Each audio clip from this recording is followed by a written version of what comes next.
दूसरों के प्रति कहीं ना कहीं रिव्यू हम देते रहते हैं, ये अच्छा ये बुरा, ये ऐसा ये वैसा, इसको ऐसा करना चाहिए, इसको ऐसा करना चाहिए। और यहाँ तक कि महाराज साहेब के प्रति भी, साधु संतों के प्रति भी हम रिव्यू दे देते हैं कि साधु संतों को भी जीवन में ये करना चाहिए, ये नहीं करना चाहिए, उनका जीवन ऐसा होना चाहिए, उनका जीवन ऐसा होना चाहिए। मुझे कई बार प्रतीत होता है कि भाई आपके जीवन में क्या है वो तो एक बार देख लो पहले। अभी हफ्ते भर पहले मुंबई से एक युवक आया मिलने के लिए, पास में बैठे थे, बातचीत चल रही थी। मुझे कहता है महाराज साहब ये संसार बड़ा विचित्र है, ये लोग कैसे हैं मुझे समझ में ही नहीं आता। बड़ा सरल और भद्रिक परिणामी युवक था। मैंने कहा क्या हो गया? महाराज साहब कैसे कैसे लोग ये संसार में, मेरी तो आंखें बंद हो जाती है कि क्या करूं ये संसार का। मैंने कहा हुआ क्या ये तो बता। महाराज साहब हम जो संघ में हैं वो संघ में एक ट्रस्टी है, वो कहीं ना कहीं संघ की कोई भी बात हो, मुंबई के कोई संघ की वो बात कर रहा था, मैं नाम नहीं लेना चाहता, वो उसने कहा कि संघ की कोई भी बात हो वो अड़िंगा लगा देते हैं। संघ में कोई भी गुरु भगवंत आवे वो परेशानी करने खड़े हो जाते हैं। महाराज साहब को ये करना चाहिए, ऐसा करना चाहिए, ऐसा नहीं करना चाहिए, उनका जीवन ऐसा होना चाहिए, उनका जीवन वैसा होना चाहिए। और हमको लगता था कि बड़े धार्मिक प्रवृत्ति के इंसान हैं, शायद कहते होंगे, हम सुनते भी थे। लेकिन महाराज साहब अभी हफ्ते भर पहले मैं कहीं मेरे फैमिली के साथ बाहर घूमने गया, रात का 10 साढ़े 10 बजे का समय था, और मैंने देखा कि जो ट्रस्टी वो संघ में आकर के अड़िंगा लगाते थे, महाराज साहब को ऐसा करना चाहिए, ऐसा नहीं करना चाहिए, संघ में लोगों को ऐसा रहना चाहिए, ऐसा नहीं रहना चाहिए। वो ट्रस्टी वहां 4-5 उनके फ्रेंड के साथ मिलकर के एक पान के गल्ले के ऊपर सिगरेट पी रहा था। महाराज साहब मुझे बड़ा आश्चर्य हुआ कि जो उपासना में जाकर के इतनी बड़ी बड़ी बातें करता है कि महाराज साहब को ऐसा करना चाहिए, वो खुद जाकर के रात्रि के समय में 10 बजे अपने फ्रेंडों के साथ मिलकर के सिगरेट पी रहा था। महाराज साहब यहां तक तो ठीक था, लेकिन उससे आगे बढ़कर के वही मुंबई में मैंने देखा कि वो कोई क्लब से बाहर निकल रहा था। महाराज साहब मुझे होता है कि क्या होगा इन लोगों का जो उपासना में आकर के इतनी बड़ी ज्ञान की बात करते हैं कि संघ में ऐसा होना चाहिए, संघ में ऐसा नहीं होना चाहिए। उसके खुद के जीवन में क्या है उसने वो तो कभी देखा ही नहीं। और इसलिए मैं तो कई बार कहता हूं कि संसार के जितने भी ट्रस्टी है ना, उनको एक बार ये सोच लेना चाहिए कि हम ट्रस्टी होने लायक है या नहीं।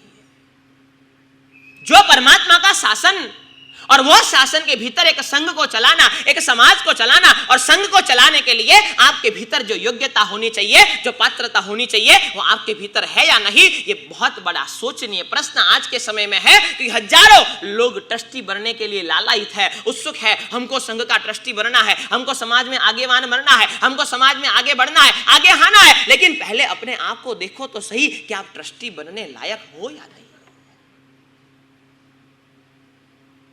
मैं तो कई बार कहता हूं कि जब तक आपकी आंखें सभी को समान दृष्टि से देखने के लिए लायक न बन जाए ना, तब तक आप ट्रस्टी बनने लायक नहीं। ट्रस्टी कौन? जिसकी दृष्टि एक समान हो सभी के लिए। संघ का छोटे से छोटा इंसान हो, एक छोटा इंसान हो जो संघ में पूरे साल में 100 रुपया भी नहीं खर्चता हो, और संघ का बड़े से बड़ा इंसान हो जो संघ में 1 करोड़ रुपया खर्चता हो, उसके दोनों के लिए उसकी दृष्टि एक समान होनी चाहिए। ट्रस्टी कौन? जिसकी दृष्टि सभी के लिए एक समान हो। एक ऐसा हो जो पापी से पापी इंसान हो, दुर्जन से दुर्जन हो, और दूसरा ऐसा हो जो आराधक हो, आराधना साधना करता हो, प्रतिदिन मंदिर में 2 घंटा पूजा के लिए लगाता हो। वो दोनों के लिए उसकी दृष्टि एक समान होनी चाहिए, क्योंकि वो कोई पद के ऊपर बैठा हुआ है। और मैं तो कहता हूं कि आपकी कोई गरिमा हो या ना हो, लेकिन पद की गरिमा जरूर होती है। चाहे साधु हो, चाहे संघ का सदस्य हो, सभी के लिए एक समान दृष्टि। अरे हमारे गुरु प्रेम तो हमको ये सिखा करके गए हैं, हमारे जितने भी गुरु भक्त हैं सभी को गुरु प्रेम ये सिखा करके गए हैं कि जीवन में ये उपयोग जरूर रखना, ये ध्यान जरूर रखना कि तुमको ये नहीं देखना कि सामने वाला साधु कौन से पंथ का है, कौन से गच्छ का है, कौन से समाज का है, कौन से समुदाय का है, ये नहीं देखना। श्वेत वस्त्र आपके लिए वंदनीय है, ये सोच करके ही जीवन में आगे बढ़ना।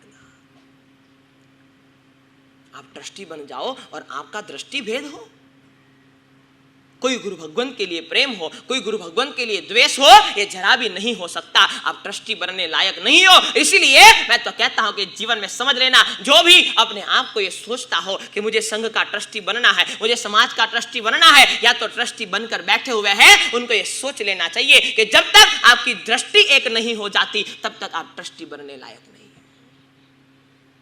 रिसर्च बाद में करे, रिव्यू पहले करे। मेरा जीवन कहां जा रहा है, मेरे जीवन में क्या है। मेरे जीवन में, मैं तो 2 साल पहले की बात आपको बताऊं, मुंबई में ग्वालिया टैंक जैन संघ है और वह ग्वालिया टैंक जैन संघ ने 13 नियम कानून बनाए कि ये संघ में ट्रस्टी कौन बन सकता है। जो 13 नियम कानून का जो अमल कर सकता है, उसका पालन कर सकता है, वो ही ट्रस्टी बन सकता है। जो रात्रि भोजन न करता हो, जो कंदमूल न खाता हो, जिसके जीवन में सिगरेट, दारू, तंबाकू जैसे कोई भी व्यसन न हो, वो ट्रस्टी बन सकता है।